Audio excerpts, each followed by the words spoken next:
Okay, kain po tayo. Kain po tayo.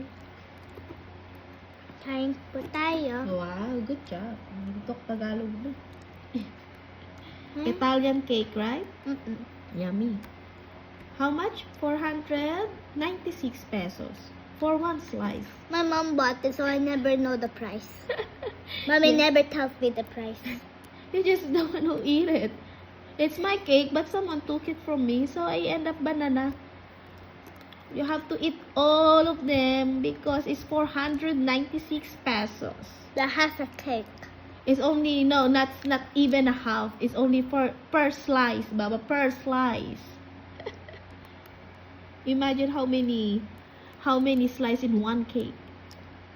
Diba? Mukbang siya, oh. Come on, eat.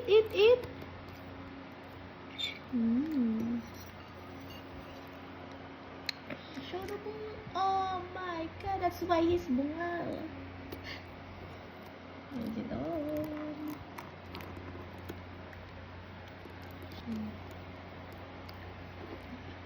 Looks like I'm in heaven, guys. It's a heaven.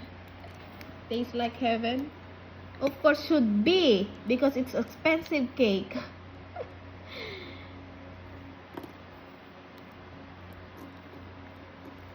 Nauubos na niya, guys. I think crumbs na lang matira sa akin nito. But some expensive cakes are thing will not taste so good. At least the cheaper ones taste even better. But that one expensive. The cheaper one is the like Goldilocks, a bit cheaper.